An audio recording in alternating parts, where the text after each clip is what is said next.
গল্পতরু চ্যানেলে আপনাদের সাথে আছি আমি রাজ। পড়ছিলাম বিভূতিভূষণ বন্দ্যোপাধ্যায়ের উপন্যাস ইছামতি। পড়ছি এর ৭ম পর্ব।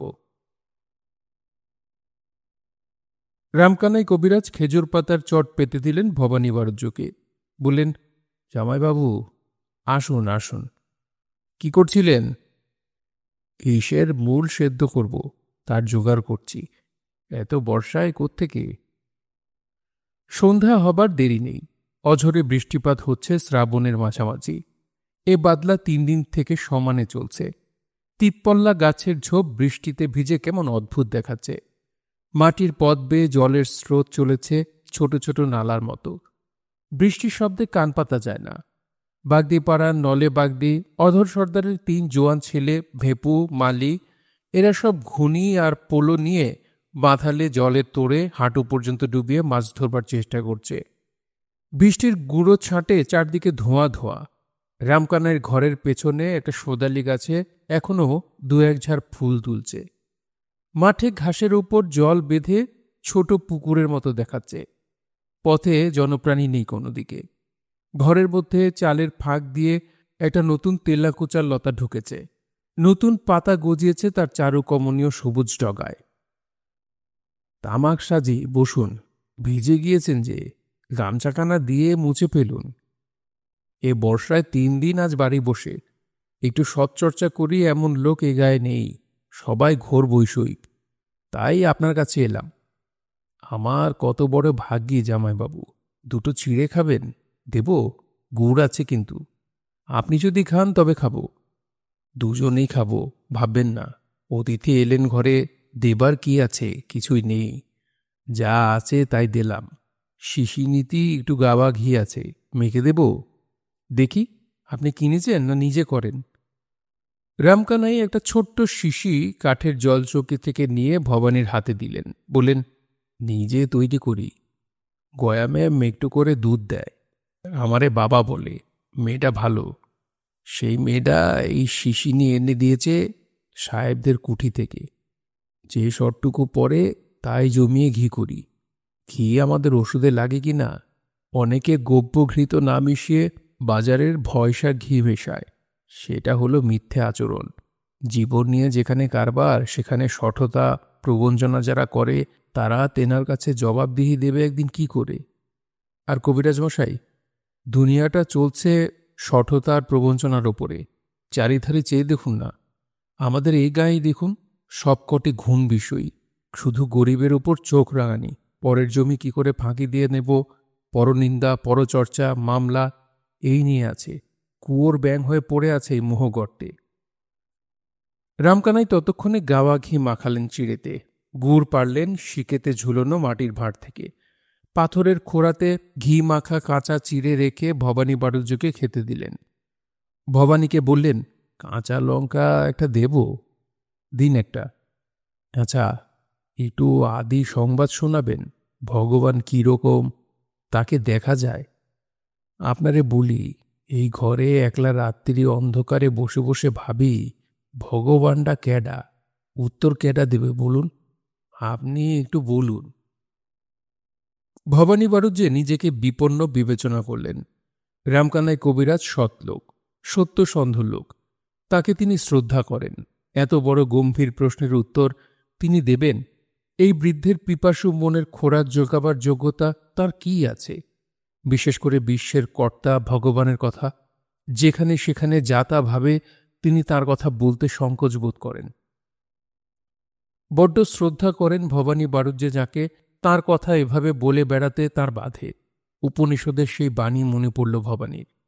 অবিদ্যায়াং বহুধা বর্তমানা বয়ং কৃতার্থা ইত্যভিমন্নতিবালা। নানা রকম অজ্ঞানতায় ও মূঢ়তায় নিজেকে ডুবিয়ে রেখেও অজ্ঞানী ব্যক্তি ভাবে, আমি বেশ আছি, আমি কৃতার্থ। তিনি কি এই দলের একজন নন? এই বৃদ্ধ ব্রাহ্মণ তার চেয়ে উপযুক্ত লোক নয়? এ কি সে দলের একজন নয় যারা তপশ্রদ্ধে হপবর্ষারণ্যে শান্তা বিদ্যাংশ ভৈক্যাচর্যাং চরন্ত সূর্যোদারেন্তে বিরাজে প্রয়ান্তি যথামৃত স্বপুরুষ হব্বয়াত্মা। ভিক্ষাবৃত্তি অবলম্বন করে যে সকল শান্ত জ্ঞানী ব্যক্তি অরণ্যে বাস করেন, শ্রদ্ধার সঙ্গে তপস্যায় নিযুক্ত থাকেন সেই সব নিরাসক্ত নির্লোভ ব্যক্তি সূর্যোদয়ের পথে সেইখানে যান যেখানে সেই অবয় আত্মা অমৃতময় পুরুষ বিদ্যমান। ভবানী বাড়ুজ্যে কি কামারের দোকানে ছুঁচ বিক্রি করতে আসেননি? তিনি বিনীতভাবে বললেন, আমার মুখে কি শুনবেন? তিনিই বিরাট, তিনি এই সমুদয় বিশ্বের স্রষ্টা, তিনি অক্ষর ব্রহ্ম, তিনিই প্রাণ, তিনিই বাক্য, তিনিই মন। তদে তদক্ষরং ব্রহ্মস প্রাণস্থ দুবাং মন, তদে তৎসত্যং তদমৃতং তদেদ্যবং সৌম্য বিদ্ধি। রামকানাই কবিরাজ সংস্কৃতে নিতান্ত অনভিজ্ঞ নন। কথা শুনতে শুনতে চোখ বুঝে ভাবের আবেগে বলতে লাগলেন, আহা আহা আহা। তিনি ভবানীর হাত দুটি ধরে বললেন, কি কথাই শোনালেন জামাইবাবু, এইসব কথা কেউ এখানে বলে না। মনটা আমার জুড়িয়ে গেল, বড় ভালো লাগে এসব কথা। বলুন বলুন। ভবানী বাড়ুজ্যে নম্রভাবে সশ্রদ্ধ সুরে বলতে লাগলেন, অনর নিয়ম হত বহিয়ান না আশ্চর্যন্তর নিহিতং গুহায়াং। তিনি ক্ষুদ্র থেকে ক্ষুদ্রতর, মহৎ থেকেও মহৎ। ইনি সমস্ত প্রাণীর হৃদয়ের মধ্যেই বাস করেন। আসীন দূরং ব্রজতি, উপবিষ্ট হয়েও তিনি দূরে যান। শয়ান জাতি সর্বত, শুয়ে থেকেও তিনি সর্বত্র যান। সদর্চি মদ যদনুভ্যে হনুচ যস্মিন লোকা নিহিতা লোকিনশ্চ। যিনি দীপ্তিমান, যিনি অনুর্চ সূক্ষ্ম, যার মধ্যে সমস্ত লোক রয়েছে, সেই সব লোকের অধিবাসীরা রয়েছে। রামকানাই চিড়ে খেতে খেতে চিড়ের বাটিটা ঠেলে একপাশে সরিয়ে রেখেছেন। তার ডান হাতে তখন একটা আধ খাওয়া কাঁচা লঙ্কা। মুখে বোকার মতো দৃষ্টি, চোখ দিয়ে জল পড়ছে। ছবির মতো দেখাচ্ছে সমস্তটা মিলে। ভবানী বাড়ুজ্যে বিস্মিত হলেন ওর জলে ভরা টসটসে চোখের দিকে তাকিয়ে। খালের ওপারে বাবলা গাছের মাথায় সপ্তমীর চাঁদ উঠেছে পরিষ্কার আকাশে।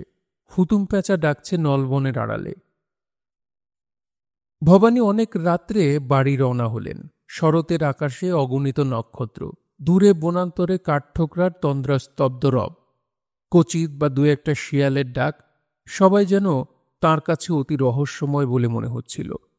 আজ ভগবানের নিভৃত নিস্তব্ধ রসে তাঁর অন্তর অমৃতময় হয়েছে বলে তার বারবার মনে হতে লাগল। রহস্যময় বটে, মধুরও বটে। মধুর ও রহস্যময় ও বিরাট ও সুন্দর ও বড় আপন সে দেবতা, একমাত্র দেবতা, আর কেউ নেই। যিনি অশব্দ, অস্পর্শ, অরূপ, অব্যয়, অরস ও অগন্ধ, অনাদি ও অনন্ত। তার অপূর্ব আবির্ভাবে নৈশ আকাশ যেন থমথম করছে। এই পাড়া গাঁয়ে সেই দেবতার কথা কেউ বলে না। বধির বনতলে ওদের পাশ কাটিয়ে চলে যায়। নক্ষত্র ওঠে না, জ্যোৎস্নাও ফোটে না। সবাই আছে বিষয় সম্পত্তির তালে, দুহাতে এগিয়ে ভেরেন্ডার কোচা পুঁতে পরের জমি ফাঁকি দিয়ে নেবার তালে। হে শান্ত, পরম ব্যক্ত অব্যক্ত মহাদেবতা, সমস্ত আকাশ যেমন অন্ধকারে ওতপ্রোত, তেমনি আপনাতেও। তুমি দয়া করো, সবাইকে দয়া করো। খোকাকে দয়া করো, তাকে দরিদ্র করো, ক্ষতি নেই, তোমাকে যেন সে জানে। ওর 3 মাকে দয়া করো। তিলু স্বামীর জন্যে জেগে বসেছিল। রাত অনেক হয়েছে। এত রাত্রে তো কোথাও থাকেন না উনি। বিলু ও নীলু বারবার ওদের ঘর থেকে এসে জিজ্ঞেস করছে। এমন সময় নীলু বাইরের দিকে উঁকি মেরে বললে, ওই যে মূর্তিমান আসছেন। তিলু বললে, শরীর ভালো আছে দেখছিস তো রে? বলে তো মনে হচ্ছে। বলি, ও নাগর, আবার কোন বিন্দেবলির কুঞ্জে যাওয়া হয়েছিল শুনি? বড়দিকে কি আর মন ধরছে না? আমাদের না হয় নাই ধরল। ভবানী এগিয়ে এসে বললেন, তোমরা সবাই মিলে এমন করে তুলেছ যেন আমি সুন্দরবনের বাঘের পেটে গিয়েছি। রাত্রে বেড়াতে বেরোবার জো নেই। রামকানাই কবিরাজের বাড়ি ছিলাম। বিলু বললে, সেখানে কি আজকাল গাঁজার আড্ডা বসে নাকি? নীলু বললে, নইলে এত রাত অবধি সেখানে কি হচ্ছিল? তিলু বন্দের আক্রমণ থেকে স্বামীকে বাঁচিয়ে চলে। কোনো রকমে ওদের বুঝিয়ে সুঝিয়ে ঘরে পাঠিয়ে দিয়ে স্বামীর হাত পা ধোবার জল এনে দিলে। বললে, পা ধুয়ে দেব? পায়ে যে কাদা। ওই মালসি কাটাতলার কাছে ভীষণ কাদা। কি খাবেন? কিছু না, চিড়ে খেয়ে এসেছি কবিরাজের বাসা থেকে। না খেলি হবে না, ওবেলায় চাল কুমড়োর শুক্তুনি রাখতে বলেছিলাম, রয়েছে। সে কি খাবে? 100টা শুক্তুনি রেখে দিয়েছিল নীলু। ও বড় ভালোবাসে আপনাকে। আচ্ছা দাও। খোকনকে কি খাইয়েছিলে? দুধ। কাশি আর হয়নি? সুরগুঁড়ো গরম জলে ভিজিয়ে খেতে দিয়েছি। ভবানীবরজ্য খেতে বসে তিলুকে সব কথা বললেন। তিলু শুনে বললে, উনি অন্যরকম লোক। সেদিনও ওই কথা জিজ্ঞেস করেছিলেন, মনে আছে? আপনি সেদিন পড়িয়েছিলেন, পুরুষান্ন পরম কিঞ্চিত, তার চেয়ে বড় আর কিছু নেই, এই তো মানে। ঠিক। আমিও ভাবি, ঘরের কাজে ব্যস্ত থাকি, সবসময় পেরে উঠিনে। আপনি আমাকে আরো পড়াবেন, ভালো কথা। আমাদের দুয়ানা করে পয়সা দিবেন। কেন?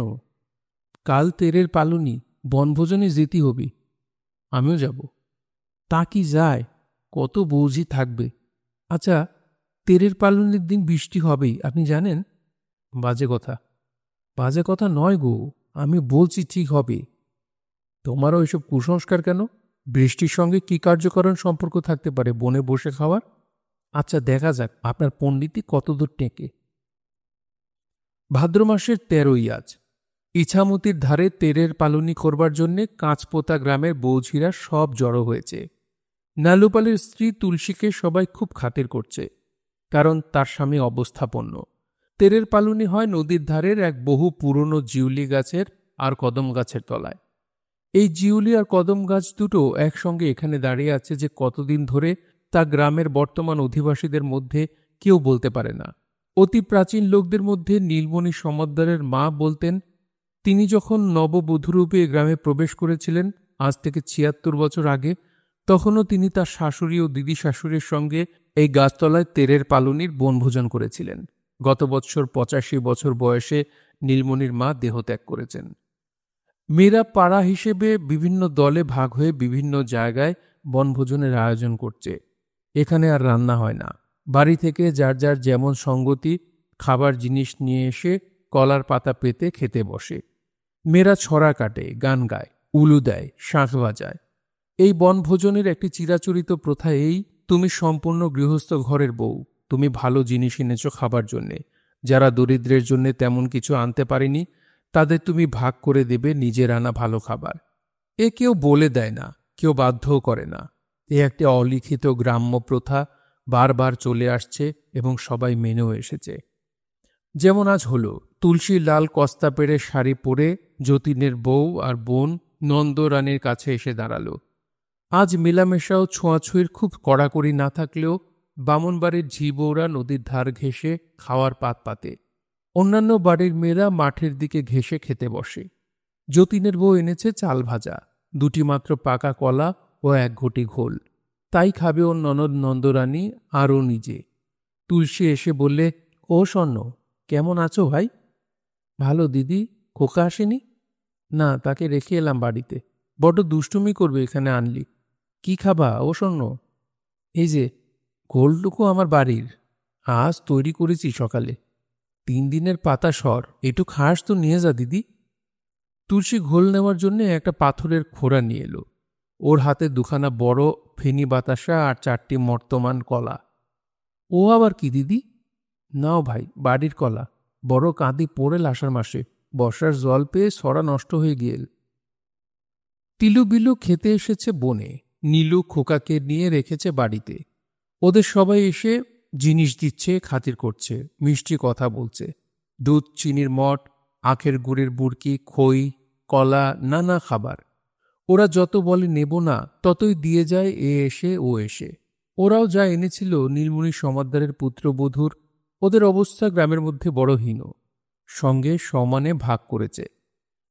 ও দিদি, কি খাবি ভাই? 2টো চাল ভাজা এনেলাম তাই, আর একটা শশা আছে। দুধ নেই? দুধ কনে পাবো, গায়ে এখনো বিয়োয়নি। এখনো না? কবে বিয়োবে? আশ্বিন মাসের শেষাগসা। তিলুর ইঙ্গিতে বিলু ওদের দুজনকে চিড়ে, মুরকি, বাতাসা, চিনির মঠ এনে দিলে।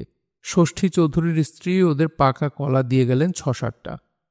ফণী চক্রবর্তীর পুত্রবধূ বললে, আমার অনেকখানি খেজুরের গুড় আছে, নিয়ে আসছি তাই। তিলু বললে, আমি নেব না ভাই, ওই ছোট কাকিমাকে দাও, আমাদের মঠ আর বাতাসা জমেছে। বিধু দিদি এবার ছড়া কাটলে না যে, ছড়া কাটো শুনি। বিধু ফণী চক্রবর্তীর বিধবা বোন, 50-এর কাছাকাছি বয়স, একসময় সুন্দরী বলে খ্যাতি ছিল এ গ্রামে। বিধু হাত নেড়ে বলতে আরম্ভ করলে, আজ বলেছে যেতে পান সুপুরি খেতে, পানের ভেতর মরি বাটা, ইস্কে বিস্কে ছবি আঁকা, কলকাতার মাথা ঘষা, মেদিনীপুরের চিরুনি, এমন খোপা বেঁধে দেব চাপা ফুলের গাঁথুনি, আমার নাম সরবালা, গলায় দেব ফুলের মালা। বিলু চোখ পাকিয়ে হেসে বললে, কি বিধু দিদি, আমার নামে বুঝি ছড়া বানানো হয়েছে? তোমায় দেখাচ্ছে মজা। বলে, চালতে গাছের ভোমরায় বাসা, সব কোণ নেই তার এক কোণ ঠাসা। তোমারে আমি, আচ্ছা একটা গান করো না বিধু দিদি, মাইরি নিধুবাবুর টপ্পা এখন গাও শুনি। বিধু হাত পা নেড়ে ঘুরে ঘুরে গাইতে লাগল। ভালোবাসা কি কথার কথা সই, মন যার শনে গাঁথা, শুকাইলে তরুবর বাঁচে কি জড়িতা লতা, মন যার শনে গাঁথা। ওপাড়ার একটি অল্প বয়সী লাজুক বউকে সবাই বললে একটা শ্যামা বিষয়ক গান গাইতে। বউটি ভজ গোবিন্দ বাড়ুজ্যের পুত্রবধূ, কামদেবপুরের রত্নেশ্বর গাঙ্গুলির তৃতীয়া কন্যা, নাম নিস্তারিণী। রত্নেশ্বর গাঙ্গুলি এদিকের মধ্যে একজন ভালো ডুগি তবলা বাজিয়ে, অনেক আসরে বৃদ্ধ রত্নেশ্বরের বড় আদর। নিস্তারিণী শ্যামবর্ণা, একহারা, বড় সুন্দর ওর চোখ দুটি, গলা সুর মিষ্টি, সে গাইলে বড় সুস্বরে। নীলবরণী নবীনা, বরুণী নাগিনী, জড়িত জটা বুভসিনী, নীলনয়নী যিনি, ত্রিনয়নী কিবা শোভে, নিশানাথ নিভাননী। গান শেষ হলে তিলু পেছন থেকে গিয়ে ওর মুখে একখানা আস্ত চিড়ির মঠ গুজে দিল। বউটির লাজুক চোখের দৃষ্টি নেমে পড়ল, বোধহয় একটু অপ্রতিভ হল অতগুলি আমোদ প্রিয় বড় বড় মেয়েদের সামনে। বলে, দিদি ঠাকুর জামাইকে দিয়ে যানগে। তোর ঠাকুর জামাইকে তুই দেখেছিস নাকি? বিলু এগিয়ে এসে বললে, কেন রে ছোট বউ, ঠাকুর জামাইয়ের নাম হঠাৎ কেন? তোর লোভ হয়েছে নাকি? খুব সাবধান, ওদিকে তাকাবি না, আমরা 303 ঝেঁটা নিয়ে দোরগোড়ায় বসে পাহারা দেব, বুঝলি তো? ঢুকবার ভাগ পাবি কেমন করে? কাছাকাছি সবাই হি হি করে হেসে উঠল। এমন সময় একটা আশ্চর্য ব্যাপার দেখা গেল। ঠিক কি সেই সময়ই দেখা গেল স্বয়ং ভবানী বড়জ্যের রাঙা গামছা কাঁধে এবং কোলে খোকাকে নিয়ে আবির্ভূত। নালুপালের স্ত্রী তুলসী বললে, ওই রে, ঠাকুর জামাই বলতে বলতেই ওই যে এসে হাজির। ভবানী বড়জ্যে কাছে এসে বললেন, বেশ, আমাদের ঘাড়ে ওকে চাপিয়ে দিয়ে বেশ, ও বুঝি থাকে? ঘুম ভেঙেই মা মা চিৎকার ধরল, অতি কষ্টে বোঝাই তাই কি বোঝে? খোকা জনতার দিকে বিভ্রান্ত দৃষ্টিতে চেয়ে চেয়ে বলল, মা। বিলু ছুটে গিয়ে খোকাকে কোলে নিয়ে বললে, কেন, নীলু কোথায়? আপনার ঘাড়ে চাপানো হয়েছে কে বললে? নীলুর কোলে বসিয়ে দিয়ে আমি। বৌদিদিরা ডেকে পাঠালেন নীলুকে, বড় দাদার শরীর অসুখ করেছে, ও চলে গেল আমার ঘাড়ে চাপিয়ে। বৌঝিরা ভবানীকে দেখে কি সব ফিসফিস করতে লাগলো জটলা করে। কেউ কথা বলবে না, সে নিয়ম এসব অঞ্চলে নেই। প্রবীণা বিধু এসে বললে, ও বড় মেজ ছোট জামাইবাবু, সব বৌঝিরা বলছে ঠাকুর জামাইকে আজ যখন আমরা পেয়ে গিয়েছি তখন আজ আর ছাড়ছি নে আমাদের।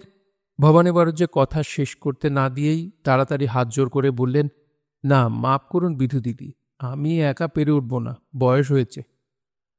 এই কথাতে একটা হাসির বন্যা এসে গেল বৌঝিদের মধ্যে। কারো চাপা হাসি, কেউ খিলখিল করে হেসে উঠল, কেউ মুখ ফিরিয়ে নিয়ে ওদিকে, কেউ ঘোমটা দিয়ে আড়ালে খুক খুক করে হাসতে লাগলো। হাসির সেই প্লাবনের মধ্যে ভাদ্র অপরাহ্নে নদীর ধারের কদম ডালে রাঙা রোদ, আর ইছামতির ওপাশে কাশফুলের দুরুনি, কোথাও দূরে ঘুঘুর ডাক, নিস্তারিণীর কোলে খোকার অর্থহীন বকুনি, সব মিলিয়ে তেরের পালুনি আজ ভালো লাগল নিস্তারিণীর। ঠাকুর জামাই কি আমোদে মানুষটি, আর বয়স হলেও এখনো চেহারা কি চমৎকার। নতুন ম্যাজিস্ট্রেট সাহেব নীলকুঠি পরিদর্শন করতে এসেছিলেন। মিস্টার ডকিনসন বদলি হয়ে যাওয়ার পর অনেকদিন কোনো ম্যাজিস্ট্রেট নীলকুঠিতে পদার্পণ করেননি। কাজেই অভ্যর্থনার আড়ম্বর একটু ভালো রকমই হলো, খুব খানাপিনা, নাচ ইত্যাদি হয়ে গেল। যাবার সময় নতুন ম্যাজিস্ট্রেট কোলম্যান সাহেব বড় সাহেবকে নিভৃতে কয়েকটি সদুপদেশ দিয়ে গেলেন। Do you read native news paper? You do? Hard times are ahead. Mr. Shipton, stuff some wisdom into the brain of your man. You understand? I hope you will not mind my saying so. Explain that to me. I will presently. আসল কথা, ক্রমশ দিন খারাপ হচ্ছে। দেশি কাগজওয়ালারা খুব হইচই আরম্ভ করেছে। হিন্দু পেট্রিয়ট কাগজে হরিশ মুখুজ্জে গরম গরম প্রবন্ধ লিখছে। রামগোপাল ঘোষ নীলকরদের বিরুদ্ধে উত্তেজনাপূর্ণ বক্তৃতা করছে। নেটিভরা মানুষ হয়ে উঠল, সেদিন আর নেই, একটু সাবধানে সব করে যাও। আমাদের উপর গভর্নমেন্টের গোপন সার্কুলার আছে, নীল সংক্রান্ত বিবাদে আমরা যেন যতদূর সম্ভব প্রজাদের পক্ষে টানি। কোলম্যান সাহেবের মোট বক্তব্য হলো এই। পরদিন বড় সাহেব ডেভিড সাহেবকে ডেকে বললে সব কথা। ডেভিড বোধহয় একটু অসন্তুষ্ট হলো, বললে, you see, I can work and I can do very little sleep, and I have never wasted time on licking people. Perhaps I'm not clever enough. No, David, you have a stake down here in this good forsaken land. You see, what I want to drive at is this. এমন সময় শ্রীরাম মুচি এসে বললে, সাহেব, বাইরের দপ্তরখানায় প্রজারা বসে আছে, খুব হাঙ্গামা বেঁধেছে। হিংনারা রসুলপুরের বাগদিরা খেপেছে। তারা নাকি নীলির মাঠে গরু সেরে দিয়ে নীলির সারা খেয়ে ফেলেছে। ডেভিড লাভিয়ে উঠে বলল, কনেকার প্রজা? হিংনারা? সাদেক মোড়ল আর সিহরি সর্দার, ও দুটো বদমাইশের দিকে আমার অনেক দিন থেকে নজর আছে। শাসন কি করে করতে হয় তা আমি জানি। শিপটন সাহেব ভয়ানক রেগে বলে উঠলেন, the devil that is, I will come in with you in this time. Will you like to come on a mouse hunt tomorrow morning? Sure, I will. I wonder whether I even told you these thieving people drove off some of our horses from the village? My stomach, you never did. Well, be ready tomorrow morning. Maybe we would kill off the mice right away. Sure. পরদিন সকালে এক অভিনব দৃশ্য দেখা গেল। দুই ঘোড়ায় দুই সাহেব, পিছনে আরেক সাদা বড় ঘোড়ায় দেওয়ান রাজারাম রায়, আর একটা বাদামি রঙের ঘোড়ায় প্রসন্ন চকর্তি আমিন এক লম্বা সারিতে চলেছে। ওদের পিছনে কুঠির লাঠিয়ালদের সর্দার রসিক মল্লিক। লোকে বুঝলে আজ একটা ভয়ঙ্কর দাঙ্গা হাঙ্গামার ব্যাপার না হয়ে আর যায় না। হঠাৎ এক স্থানে প্রসন্ন আমিন টুক করে নেমে পড়ল। হেঁকে রাজারামকে বললে, দেওয়ানজি, একটু এগিয়ে যান, ঘোড়ার জিনটা ঢল হয়ে গেল, কষেনি। তারপর মুখ উঁচু করে দেখলে ওরা বেশ দুকদম দূরে চলে গিয়েছে। প্রসন্ন চকর্তি ঘোড়াটা কাদের একটা সোদালি গাছে বেঁধে রাস্তা থেকে সামান্য কিছু দূরে অবস্থিত একখানা চালা ঘরের বাইরে গিয়ে ডাকলে, গয়া, ও গয়া। ভিতর থেকে গয়ার মা বরদা বাগদিনীর গলা শোনা গেল। এডাকা বাইরে। প্রসন্ন চকর্তি প্রমাদ গুনল।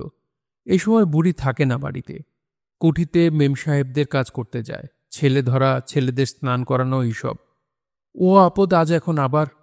আহ, যত হাঙ্গামা কি! প্রসন্ন চকর্তি গলা ছেড়ে বললে, এই যে আমি, ও দিদি। ক্যাডাগা? আমিন বাবু? কি এমন অসময়ে? বলতে বলতে বরদা বাগদিদি এসে বাইরে দাঁড়ালো। বোধহয় ধান সেদ্ধ করছিল। ধানের হাঁড়ির কালি হাতে মাখানো, মাথায় ঝাঁটার মতো চুলগুলো চূড়োর আকারে বাঁধা, মুখ অপ্রসন্ন। প্রসন্ন চকর্তি বললে, কে দিদি? ভালোই হলো। ঘোড়াটার পায়ে কি হয়েছে? হাঁটতে পারছে না। একটু নারকোল তেল আছে? না, নেই। নারকোল তেল বাড়ন্ত। ও, তবে যাই। বরদা বাগদিনী সন্দিগ্ধ দৃষ্টিতে প্রসন্ন আমিনীর দিকে চেয়ে চেয়ে দেখলে। প্রসন্ন চকর্তির কৈফিয়ত সে বিশ্বাস করেছে কিনা কে জানে। মেয়ের পেছনে যে লোকজন ঘোরাফেরা করে সে বুঝি সে জানে না? কত অবাঞ্ছিত আবেদন ও প্রার্থনার জঞ্জাল সরিয়ে রাখতে হয় ঝাঁটা হাতে। কুচি খুকি নয় বরদা বাগদিনী। আমিন মশাই বলে সন্দেহের অতীতেরা নয়, বয়স বেশি হয়েছে বলেও নয়। অনেক প্রৌঢ়, অনেক অল্প বয়সী, অনেক আত্মীয়কেও সে দেখল। কাউকে বিশ্বাস নেই। প্রসন্ন চকর্তি জোরে ঘোড়া ছুটিয়ে গেল। হিংনাড়া গ্রামের বাইরে চারিধারে নীলের ক্ষেত। এমন সময় নীলের চারা বেশ বড় বড় হয়েছে। বড় সাহেবকে ছোট সাহেব ডেকে দেখিয়ে বললে, see what they're up two.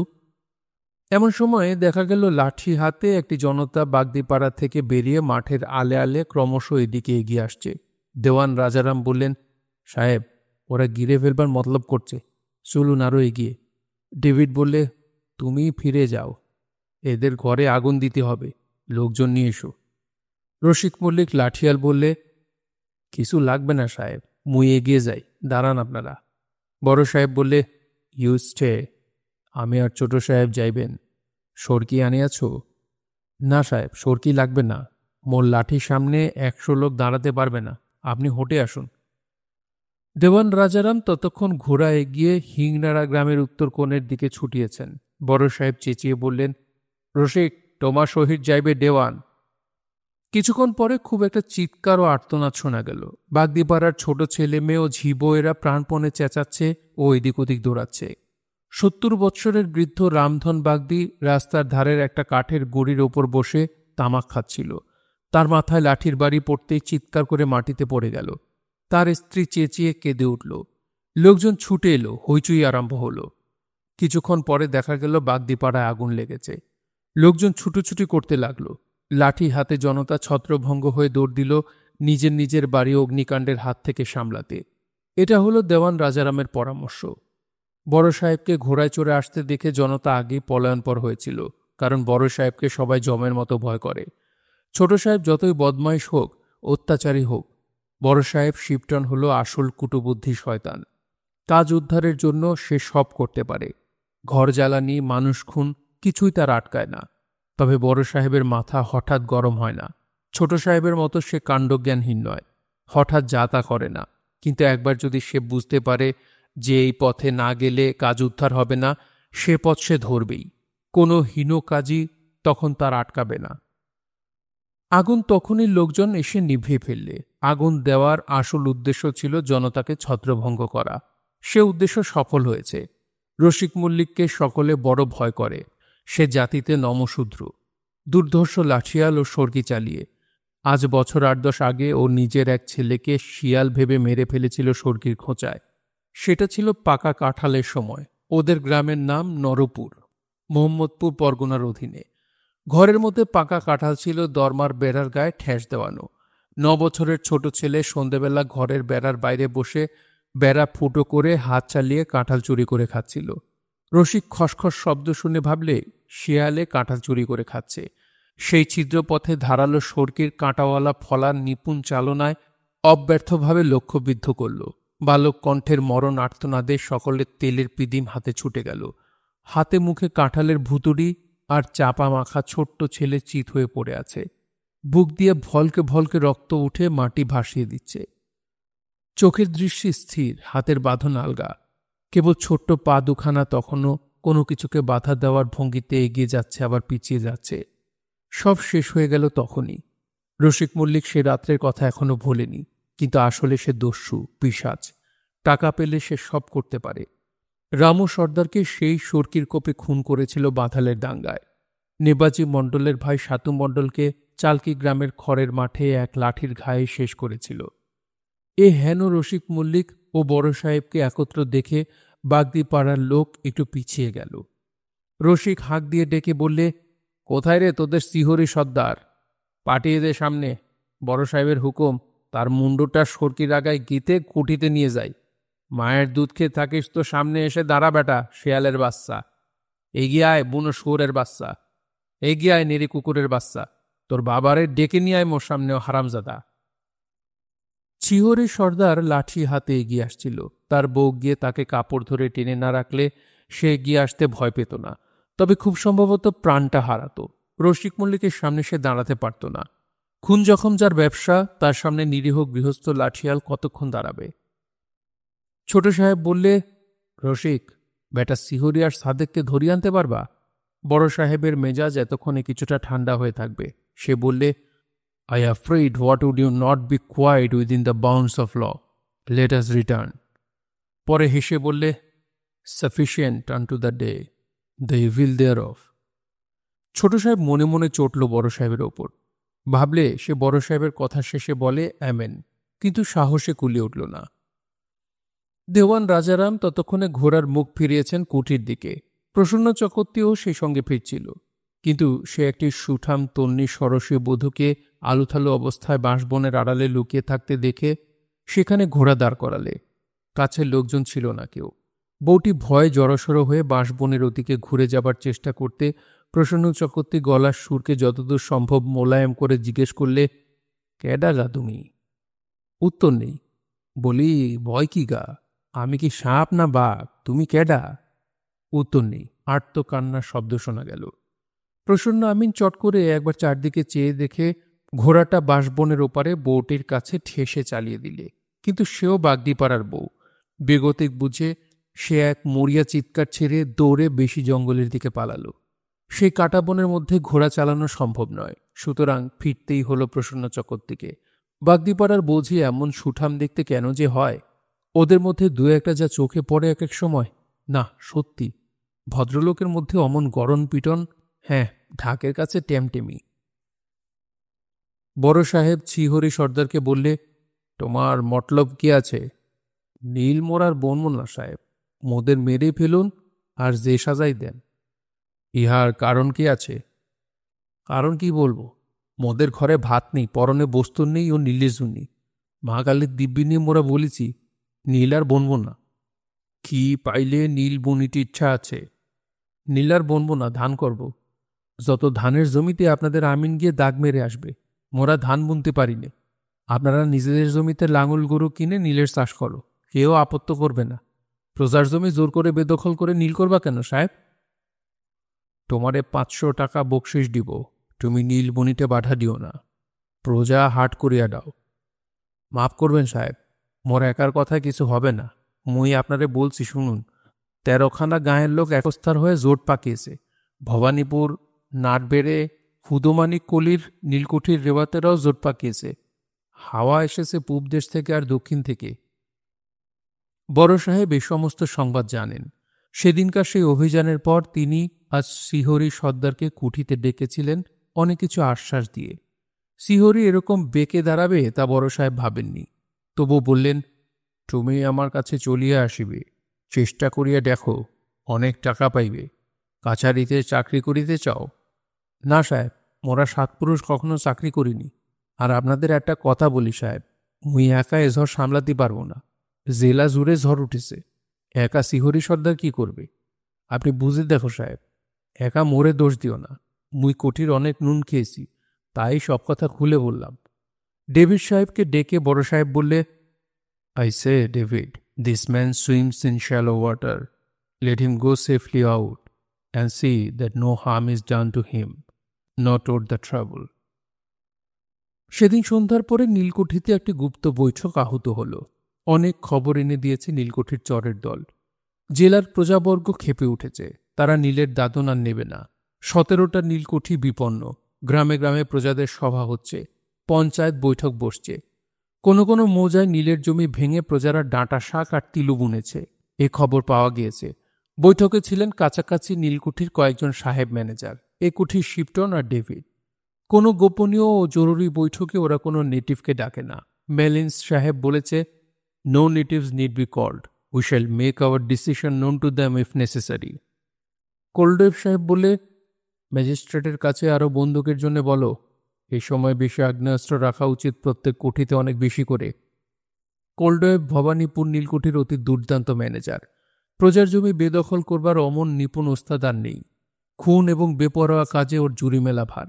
তবে কিছুদিন আগে ওর মেম চলে গিয়েছে ওর এক বন্ধুর সঙ্গে, তার কোনো পাত্তাই নেই, সেজন্য ওর মন ভালো নয়।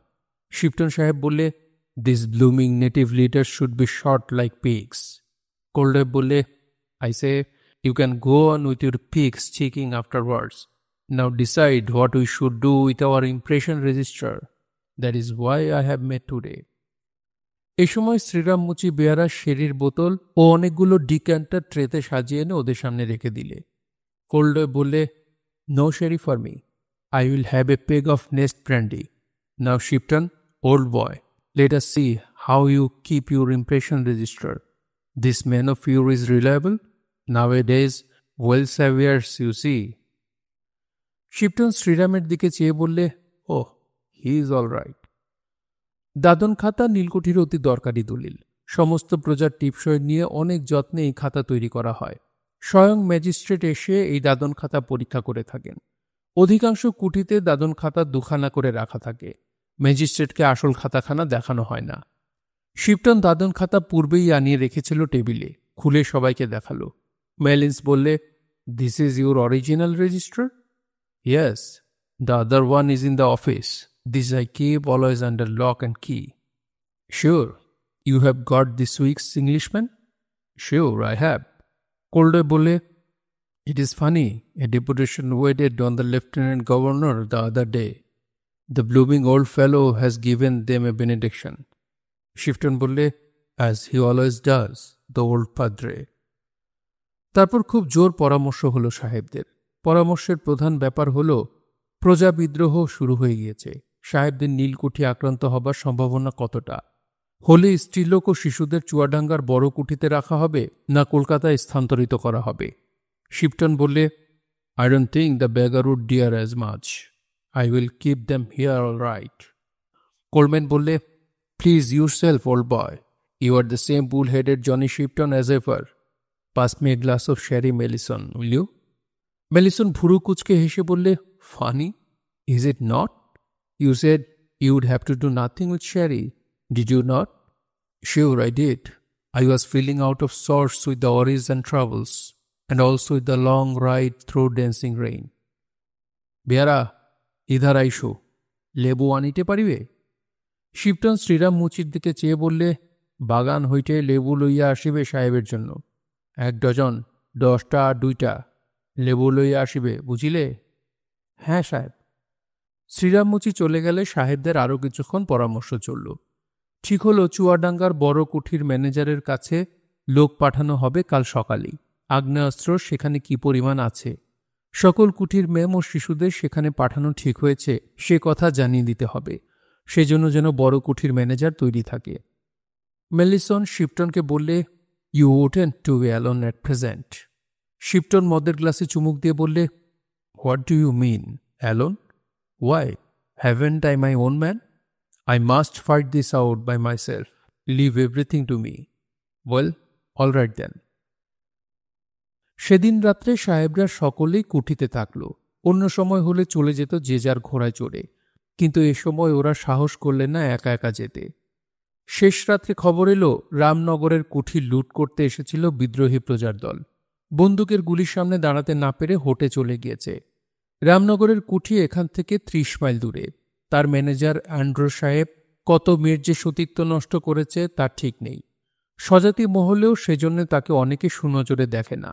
মেলিসন শুনে মুখ বিকৃত করে ভুরু কুচকে বললে, ওহ, দ্য ওল্ড বেগার। শিপটনের দিকে তাকিয়ে বললে, you don't see anything significant in that? Shipton বললে, I don't see what you mean. I cannot carry this indigo business here without my man, without that wily old dewan to help us. You see, they will not fail me, at least I know. Very kind of them if they don't. সাহেবরা ছোট হাজারি খেলে বড় অদ্ভুত ধরনের। 1 কাঁসি পান্তা ভাত, 1 dozen লেবুর রস মেখে। রাত্রে টেবিলের ঠান্ডা হেম, একটা করে আস্ত শশা জনপিছু, 4-5টা করে খয়রা মাছ সর্ষের তেলে ভাজা। বহুদিন বাংলাদেশের গ্রামে থাকবার ফলে ওদের সকলেরই আহার বিহার এদেশের গ্রাম্য লোকের মতো হয়ে গিয়েছে। ওরা আম কাঁঠালের রস দিয়ে ভাত খায়, অনেকে হুঁকোয় তামাক খায়, নিম্ন শ্রেণীর মেয়েদের সঙ্গে মেশে, অনেকে ঘরেও রাখে। ওদের দেখে বিলেত থেকে নবাগত বন্ধু বান্ধবেরা মুখ বেঁকিয়ে নিজেদের মধ্যে বলাবলি করে, গন নেটিভ। ওরাও গ্রাহ্য করে না। বেলা বাড়লে সাহেবরা বিদায় নিয়ে চলে গেল। দিন 4 মধ্যে সংবাদ এলো আশপাশের কুঠির সব সাহেব স্ত্রীপুত্রদের সরিয়ে দিয়েছে চুয়াডাঙ্গার কুঠিতে অথবা কলকাতায়। দেওয়ান রাজারাম সর্বদা ঘোড়ায় করে কুঠির চারদিকের গ্রামে বেরিয়ে সংবাদ সংগ্রহ করেন। তিনি একদিন সন্ধ্যায় পেলেন আজ 7খানা গ্রামের লোক একত্র হয়ে নীলকুঠি লুট করতে আসবে গভীর রাত্রে। খবরটা তাকে দিলে নবুগাজী। এক সময় সে বড় সাহেবের কাছ থেকে সুবিচার পেয়েছিল, সেটা সে বড় মনে রেখেছিল। বললে, দেওয়ানবাবু, আর যে সাহেবের যা খুশি হোক গিয়ে, এই সাহেব লোকটা মন্দ নয়, এর কিছু না হয়। দেওয়ান সাহেবদের বলে লোকজন তৈরি করে রাখলেন। 2 সাহেব বন্দুক নিয়ে এগিয়ে দাঁড়িয়ে রইল। থানায় কোনো সংবাদ দিতে বড় সাহেবের হুকুম ছিল না, সুতরাং পুলিশ আসেনি। রাত 10টার পরে ইচ্ছামতির ধারের পথে একটা হল্লা উঠল। সাহেবরা বন্দুকের ফাঁকা আওয়াজ করল। দেওয়ান রাজারাম দাঁড়িয়েছিলেন বালাখানা ও সমাধিস্থানের মাঝখানের ঝাউগাছের শ্রেণীর অন্ধকারে। সঙ্গে ছিল সরকি হাতে রসিক মল্লিক ও তার দলবল। রসিক মল্লিক বললে, দোহাই দেওয়ান মশাই, এবার আমার একটু দেখতি দেন, ওদের একটু সাম্বপানা করি। ওদের সুলুকুনি মাঠে যদি না করি এবার, তবে মোর বাবার নাম তীরভঙ্গ মল্লিক নয়। তোর বেটা থাম, কতকগুলো মানুষ খুন হলেই কি হয়? অন্য জায়গায় হলি চলতো, এই যে কুঠির বুকের ওপরে। পুলিশ এসে তদন্ত করলি তখন মুশকিল, লাশ রাতারাতি গুম করে ফেলে দিবেনি। সেবারটা মোর ওপর দেবেন দেওয়ান মশাই। আচ্ছা থাম এখন, যখন হুকুম দেব তার আগে সরকি চালাবি না। দিব্যি জ্যোৎস্না রাত। রাজা রামের মনে কেমন একটা অদ্ভুত ভাব, যা কখনো তার হয় না। ঝাউ গাছের ডালের ফাঁক দিয়ে জ্যোৎস্না এসে পড়েছে মাটির রাস্তার বুকে। তিলু বিলু নীলুর বিয়ে দিয়েছেন, ভাগ্নের মুখ দেখেছেন, জীবনের সব দায়িত্ব শেষ করেছেন।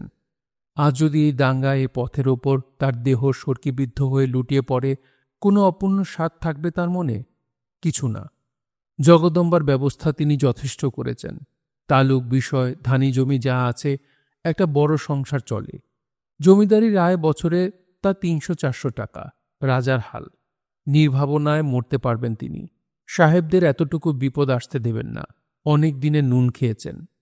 বললেন, রসিক বেটা তৈরি থাক, তবে খুনটা বুঝলি নে, যখন গায়ের উপর এসে পড়বে। ঝাউতলার অন্ধকার ও জ্যোৎস্নার জাল বুনুনি পথে অনেক লোকের একটা দল এগিয়ে আসছে। ওদের হাতে মশাল, সরকি ও লাঠিও দেখা যাচ্ছে। রসিক হাঁকার দিয়ে বললে, এগিয়ে আয় বেটারা, সামনে এগিয়ে আয়, তোদের ভুড়ি ফাঁসাই। কতকগুলো লোক এগিয়ে এসে বললে, ক্যাডা রসিক দাদা? দাদা না, তোদের বাবা। অমন কথা বলতি নেইসি, এগিয়ে এসো দাদা। রসিককে হঠাৎ দেওয়ান রাজারাম আর পাশে দেখতে পেলেন না। ইতিমধ্যে সে কখন অদৃশ্য হয়ে কোথায় মিলিয়ে গেল আধো জ্যোৎস্না আধো অন্ধকারে। অল্পক্ষণ পরে দেখলেন সামনের দল ছত্রভঙ্গ হয়ে এদিক ওদিক ছুটছে, আর ওদের মাঝখানে চরকির মতো কি একটা ঘুরে ঘুরে পাক খাচ্ছে। কিসের একটা ফলকে ২-৪ বার চকচকে জ্যোৎস্না খেলে গেল। কি ব্যাপার? রসিক মল্লিক নাকি? ইস, করে কি? খুব একটা হল্লা উঠল কুঠির হাতার বাইরে। তারপরেই সব নিস্তব্ধ। দূরে শব্দ মিলিয়ে গেল, কেউ কোথাও নেই। সাহেবদের ঘোড়ার শব্দ একবার যেন রাজারাম শুনলেন বালাখানার উত্তরের পথে। এগিয়ে গেলেন রাজারাম। ঝাউতলার পথে এখানে ওখানে লোক কি ঘাপটি মেরে আছে নাকি? না। ওগুলো কি? মানুষ মরে পড়ে আছে। ১, ২, ৩, ৪, ৫। রসিক বেটায় করেছে কি? সব সরকির কোপ। শেষ হয়ে গিয়েছে সব কটা। ও রসিক, রসিক! রাজারামের মাথা ঝিমঝিম করে উঠল। হাঙ্গামা বাঁধিয়ে গিয়েছে রসিক মল্লিক। এইসব লাশ এখনই গুম করে ফেলতে হবে। সাহেবদের একবার জানানো দরকার। আধ ঘন্টা পরে গভীর পরামর্শ হচ্ছে দেওয়ান ও ছোট সাহেবের মধ্যে। ডেভিড বললে, ৫টা লাশ লুকোবে কনে, সেটা বোঝো আগে। বাওরের জলে হবে না, বাঁধালের মুখে লাশ বাঁধবে এসে। তা নয় সাহেব, কোথাও ভাসাবো না। হিরেডম আর তার শালা কালুকে আপনি হুকুম দিন, আমি এক ব্যবস্থা ঠিক করেছি। কি? আগে করে আসি, তারপর এত্তেলা দেব। আপনি ওদের হুকুম দিন। রাত থাকতে থাকতে কাজ সারতে হবে। ভোরের আগে সব শেষ করতে হবে। রক্ত থাকলে ধুয়ে ফেলতে হবে পথের ওপর। রসিক বেটাকে কিছু জরিমানা করে দেবেন কাল। সেই রাত্রেই সব কাজ মিটিয়ে ভোরের আগে রাজারাম বাড়ি এসে শুয়ে রইলেন। জগদম্বা জিজ্ঞেস করলেন, বাবা, এত কাজের ভিড়, রাত তো শেষ হতে চলল। রাজারাম বললেন, হিসেব নিকেশের কাজ চলছে কিনা, খাতাপত্তরের ব্যাপার, এ কি সহজে মেটে? ভবানী বাড়ুজ্যে খোকাকে নিয়ে পাড়ায় মাছ খুঁজতে বার হয়েছিল। খোকা বেশ সুন্দর, ফুটফুটে দেখতে, অনেক কথা বলে, বেশ টরটরে। ভবানী খোকাকে বলেন, ও খোকন, মাছ খাবি? খোকা ঘাড় নেড়ে বলে, মাছ। মাছ? মাছ। আরও কিছু দূর এগিয়ে গিয়ে দেখলেন যদু জেলে মাছ নিয়ে আসছে। যদু তাকে দেখে প্রণাম করে বললে, মাছ নেবেন গা? কি মাছ?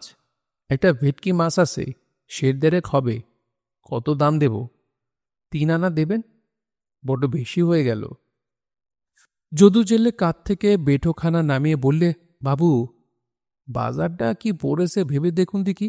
ছেলেবেলা আউটসালের পালি সেল ২ পয়সা, তার থেকে উঠল ১ আনা, এখন ৬ পয়সা। মোর সংসারে ৬টি প্রাণী খেতি, ১ কাঠা চালির কম একবেলা হয় না। দুবেলা ৩ আনা চালেরই দাম যদি দিই, তবে নুন, তেল, তরকারি, কাপড়, কবিরাজ, এসোজন বসোজন কোত্থেকে করি? সংসার আর চালাবার জো নেই জামাই ঠাকুর। আমাদের মতো গরিব লোকের আর চলবে না। ভবানী বাড়ুজ্যে দ্বিরুক্তি না করে মাছটা হাতে নিয়ে ফিরলেন বাড়ির দিকে। বিলু ও নীলু ছুটে এলো।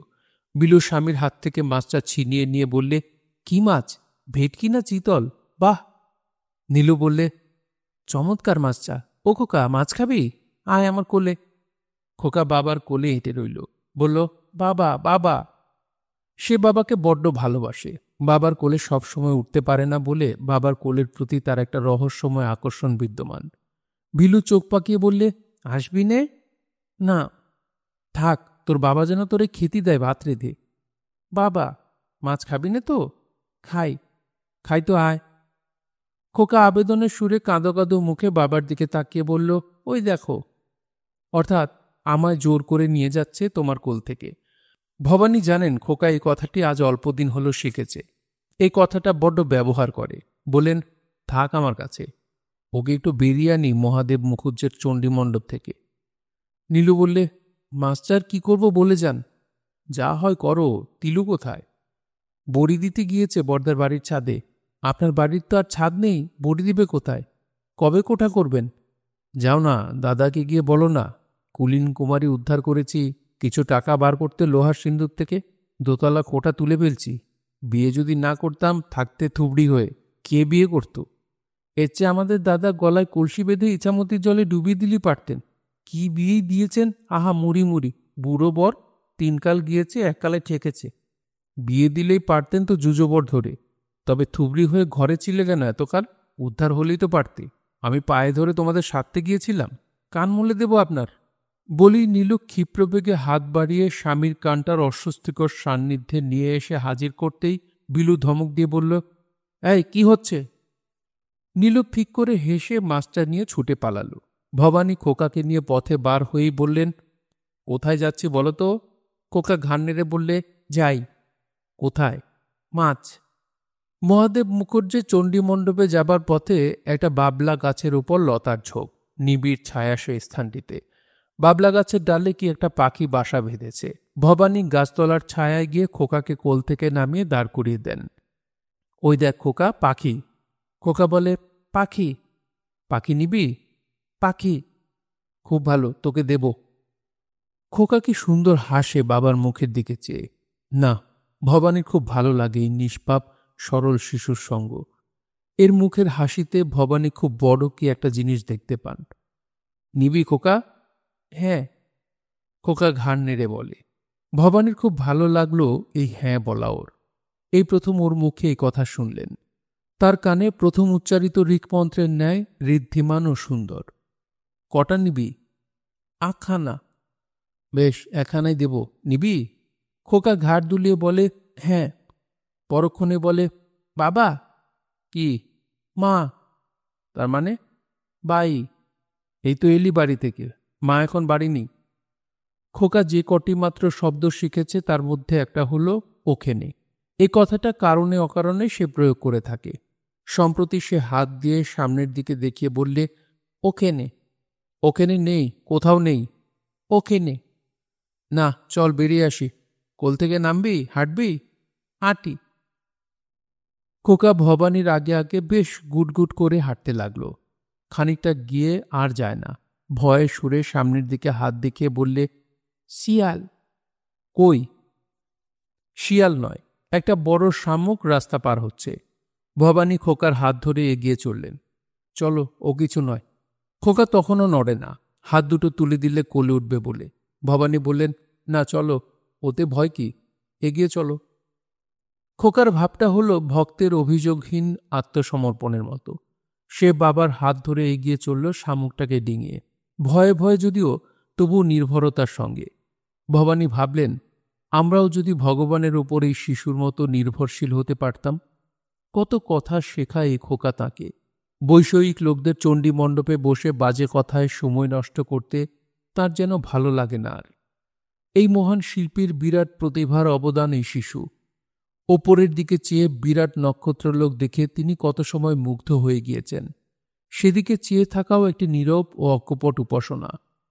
পশ্চিমে তার গুরুর আশ্রমে থাকবার সময় চৈতন্য ভারতী মহারাজ কতবার আকাশের দিকে আঙুল দিয়ে দেখিয়ে বলতেন, ওই দেখো সেই বিরাট অক্ষর পুরুষ।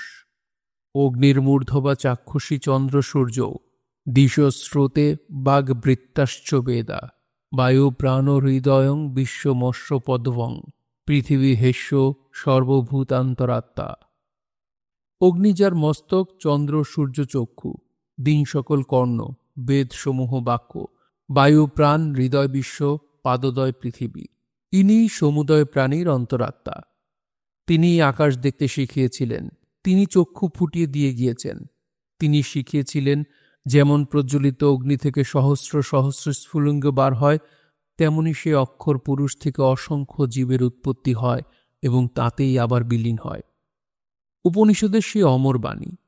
এই শিশু সেই অগ্নির একটি স্ফুলিঙ্গ, সুতরাং সেই অগ্নি নয় কি?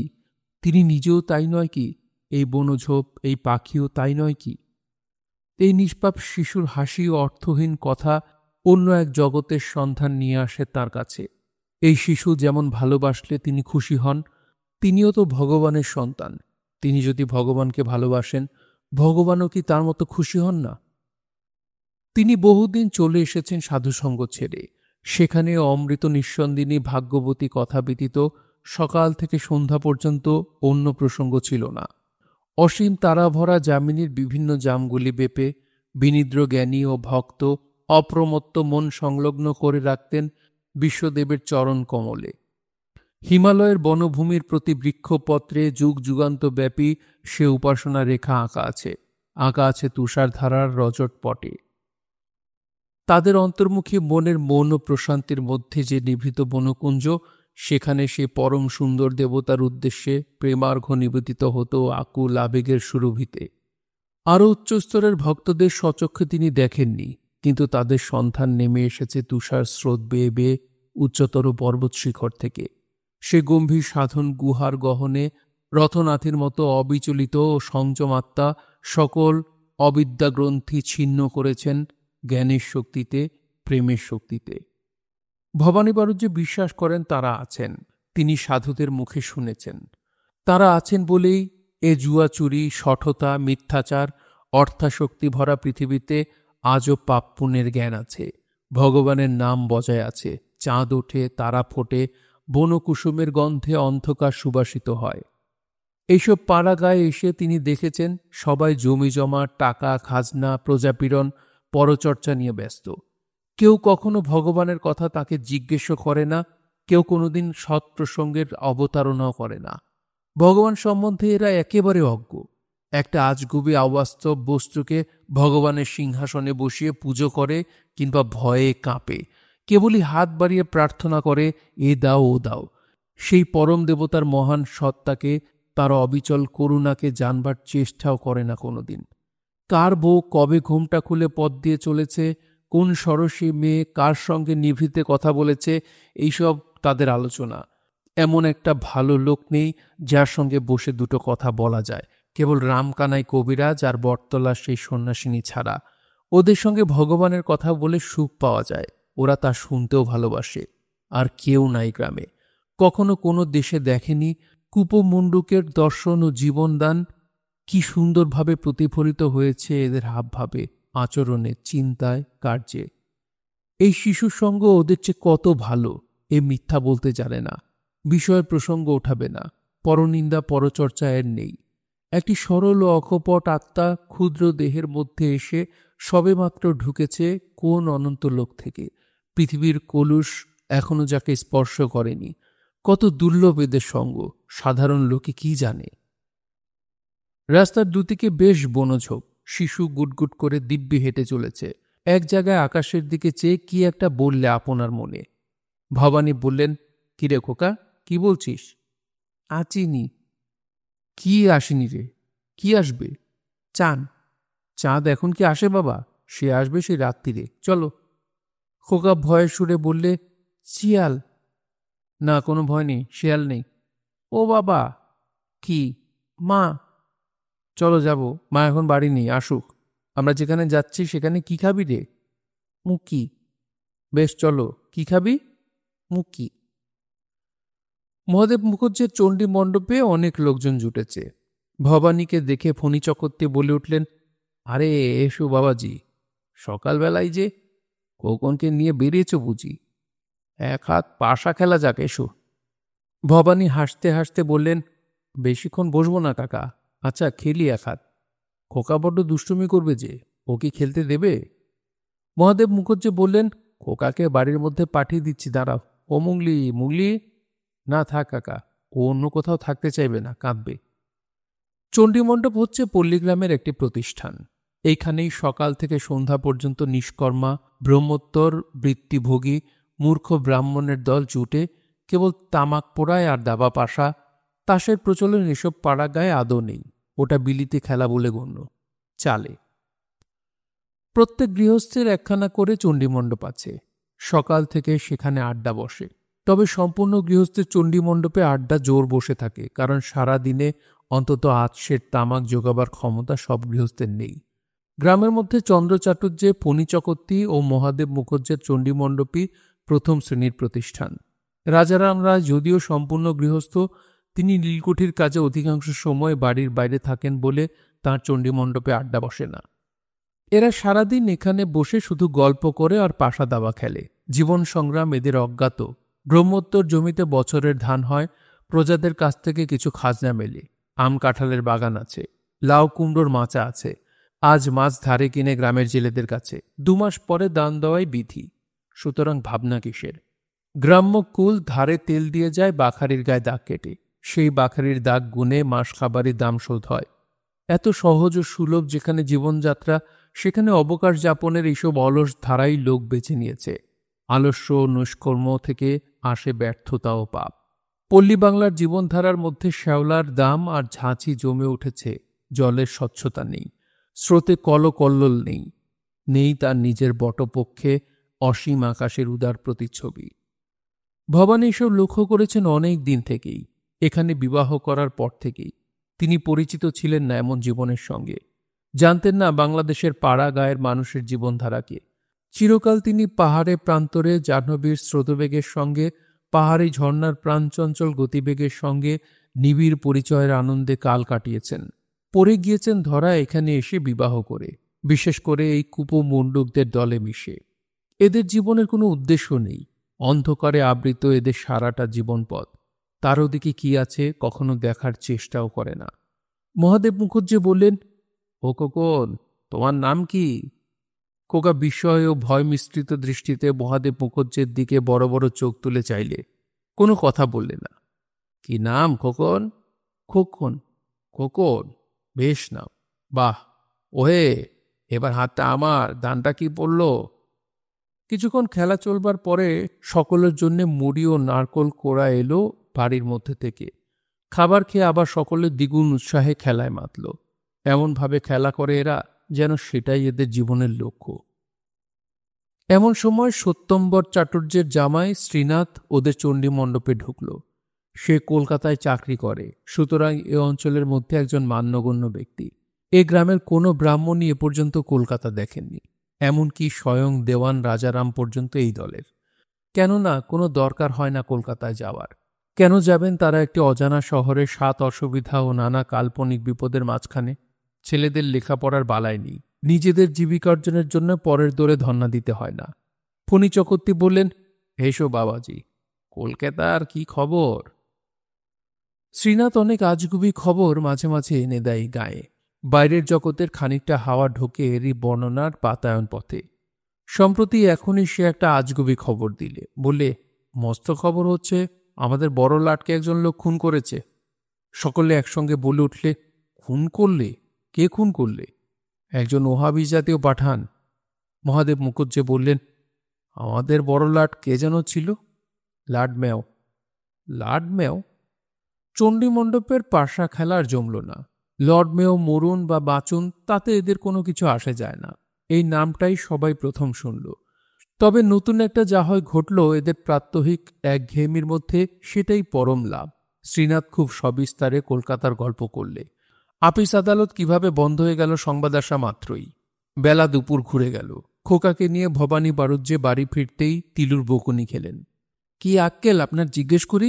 কোথায় ছিলেন খোকাকে নিয়ে দুপুর পর্যন্ত? ও খিদে যে টাটা করছে। কোথায় ছিলেন এতক্ষণ? খোকা দুহাত বাড়িয়ে বললে, মা, মা। ভবানী বললেন, রাখো তোমার ওসব কথা। লাওমেও খুন হয়েছেন শুনেছ? সে আবার কে গা? বড় লাট, ভারতবর্ষের বড় লাট। কে খুন করলে? একজন পাঠান। আহা, কেন মারলে গো? ভারী দুঃখ লাগে। লর্ড মেও খুন হবার কিছুদিন পরেই নীলকরদের বড় সংকটের সময় এলো। নীলকর সাহেবদের ঘন ঘন বৈঠক বসতে লাগলো। ম্যাজিস্ট্রেট সাহেব নিজের আটদালি পাঠিয়ে যখন তখন পরোয়ানা জারি করতে লাগলেন। রাজারাম ঘোড়ায় করে যাচ্ছিলেন নীলকুঠির দিকে। রামকানাই কবিরাজ একটা গাছের তলায় দাঁড়িয়ে আছে। বললে, একটু দাঁড়াবেন দেওয়ানবাবু? রাজারাম ভ্রুকুঞ্চিত করে বললেন, কি? একটু দাঁড়ান, একটা কথা শুনুন। আপনি আর এগুবেন না।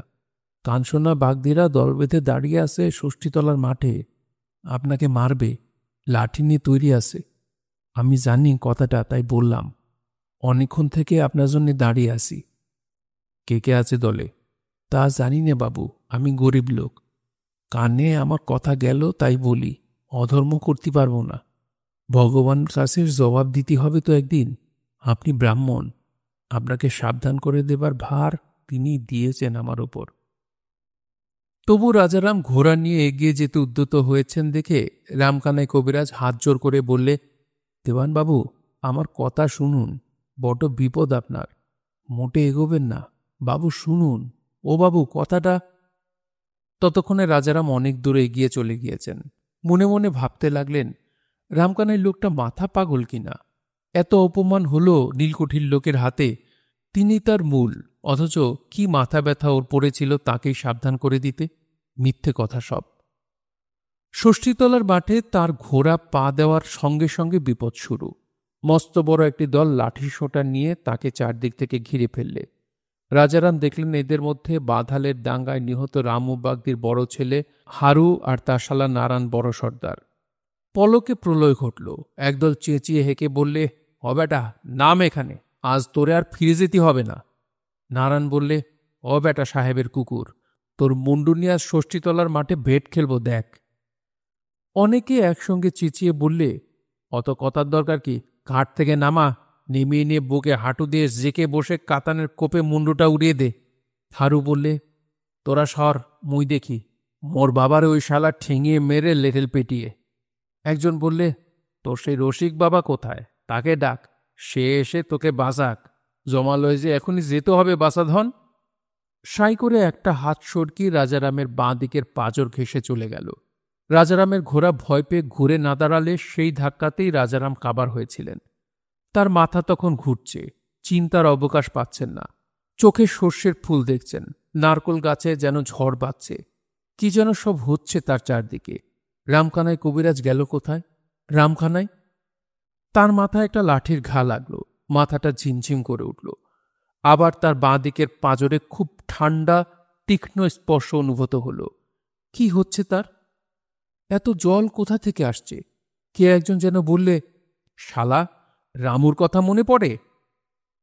রাজারাম হাত উঠিয়েছেন সামনের একজনের লোকের লাঠি আটকাবার জন্যে। এত লোকের লাঠি তিনি ঠেকাবেন কি করে? এত জল এলো কোথা থেকে? অতি অল্পক্ষণের জন্যে একবার চেয়ে দেখলেন নিজের কাপড়ের দিকে। সঙ্গে সঙ্গে রাজারামের যেন বমির ভাব হল। খুব জ্বর হলে যেমন মাথা ঘোরে, দেহ দুর্বল হয়ে বমির ভাব হয়, তেমনি পৃথিবীটা যেন বন বন করে ঘুরছে। তিলুর সুন্দর খোকাটা দূর মাঠের ওপ্রান্তে বসে যেন আনমনে হাসছে। কেমন হাসে? রাজারা আমার কিছুই জানেন না। চোখ বুজে এলো। অমাবস্যার অন্ধকার নেমে এসেছে গোটা দুনিয়ায়। রামকানাই কবিরাজের ভীত ও আকুল আবেদনে সন্ত্রস্ত গ্রামবাসীরা যখন লাঠিসোঁটা নিয়ে দৌড়ে গেল ষষ্ঠীতলার মাঠে, তখন রাজারামের রক্তাপ্লুত দেহ ধুলোতে লুটিয়ে পড়ে আছে, দেহে প্রাণ নেই। শুনছিলেন বিভূতিভূষণ বন্দ্যোপাধ্যায়ের উপন্যাস ইছামতি। পড়ছিলাম এর 7ম পর্ব। আজকের পর্বের যে ইন্টারেস্টিং বিষয়টা আছে, দুটা বিষয় আমরা একসাথে দেখতে পাচ্ছি। এক হলো ব্রিটিশ অত্যাচার করেছে, কি পরিমাণ অনাচার করেছে সেটা যেভাবে লেখক ফুটিয়ে তুলেছেন। আবার আরেক দিকে দেখেন, আমি আশ্চর্য হয়েছি, আমি তো হিন্দু ধর্ম সম্পর্কে এত কিছু জানি না। আজকে এখানে বেদের কথা বলা হলো, ঋগ্বেদের কথা বলা হলো, কিছু শ্লোক বলা হলো ভবানী বারুজ্যের মাধ্যমে। অ্যাকচুয়ালি আমি আশ্চর্য হয়ে গেলাম। মানে একটা বিষয় আপনারা কিভাবে নেবেন আমি জানি না। আমি আসলে একটা বিষয় না বলে পারছি না। দেখেন, ধর্মের মূল কথা কিন্তু একজন সৃষ্টিকর্তা। সেম বিষয়টা দেখেন, সৃষ্টিকর্তার আরাধনা করা এবং মানব কল্যাণ করা, মানুষের জন্য কাজ করা। সেম জিনিসটা ইসলাম ধর্মেরও কথা, সেম জিনিসটা হিন্দু ধর্মেরও কথা। কিন্তু আমরা যারা মুসলিম তারা কি মানি? আমরাও তো বিষয় সম্পত্তি নিয়ে পড়ে থাকি ভাই। আমরা তো মানুষের জন্য কোনোদিন কিছু করার চিন্তা করি না। ইসলাম যে একটা মানব ধর্ম, আমরা কি কোনোদিন সেটা চিন্তা করি? আমরা কি জানি আমরা মানুষের জন্য, অন্যের জন্য যদি ভালো কিছু করি তবেই আমার জন্য জান্নাত আছে, না হলে জান্নাত নেই? ইসলাম ধর্মে আল্লাহ তাআলা কোরআনে বলেছেন সবচেয়ে বড় গুনার কাজ হচ্ছে, মানে গুনার কাজগুলোর মধ্যে সবচেয়ে বড় গুনার একটা কাজ হচ্ছে গীবত করা, মানে অপরের নামে পরনিন্দা পরচর্চা করা। দেখেন আমরা সারা জীবন আমরা বেশিরভাগ মানুষ পরনিন্দা পরচর্চার উপরেই থাকি, অথচ এটা আমাদের ইসলামের নিষিদ্ধ একটা কাজ। আজকে এই যে ভবানী বারুজ্যের বিষয়টা পড়ছিলাম আর চিন্তা করছিলাম, যখন পড়ছি তখন আমার ভিতরে চিন্তা কাজ করছিল যে সেম থিঙ্কিং, আমি অবাক হয়ে গেলাম। মানে সেম জিনিসটা ধর্মীয় বিষয়, আপনাদেরকে বোঝাতে পারছি কিনা আমি জানি না। মানে আপনারা বিষয়টা কিভাবে নিয়েছেন অবশ্যই আপনারা কমেন্ট করে জানাবেন আপনাদের কাছে কেমন লাগলো বিষয়গুলো। এই যে ভবানী বারুজ্যের যেই ঈশ্বর চিন্তা বা ঈশ্বর নিয়ে চিন্তা ভাবনা, ইসলাম এবং হিন্দু ধর্মের আদর্শগত, যে কোনো ধর্মের সাথে অন্য ধর্মের আচারগত পার্থক্য থাকতে পারে, কিন্তু বেসিক জায়গাটা কিন্তু এক। দেখেন বেসিক জায়গাটা, আমরা এক ঈশ্বরের আরাধনা করতে হবে এবং মানব কল্যাণ করতে হবে। বেসিক জায়গা সবার এক। খুব সহজেই আমরা, মুসলমানদের একটা অভ্যাস আছে, খুব সহজেই আমরা অন্যকে কাফের বলে ফেলি। এই বিষয়ে আসলে অনেক তর্ক বিতর্ক করা যাবে, অনেক মাওলানা অনেক কিছু বলে ফেলবেন, আমাদের অনেক বুঝদার মানুষ আছেন, অভাব নাই। হ্যাঁ, কিন্তু ঈশ্বরকে বোঝার, আল্লাহকে বোঝার ক্ষমতা আসলে আমাদের খুব কম। যাই হোক, অনেক কথা বলে ফেললাম। আসলে বিষয়টাই এমন, কথাগুলো মনের ভিতর ছিল, কথাগুলো আপনাদের সাথে শেয়ার করলাম। আপনাদের মনের কথাগুলো শেয়ার করবেন কমেন্টের মাধ্যমে, আশা করছি। সবাই ভালো থাকবেন, সুস্থ থাকবেন এবং গল্পতরুর সঙ্গী থাকবেন। ধন্যবাদ।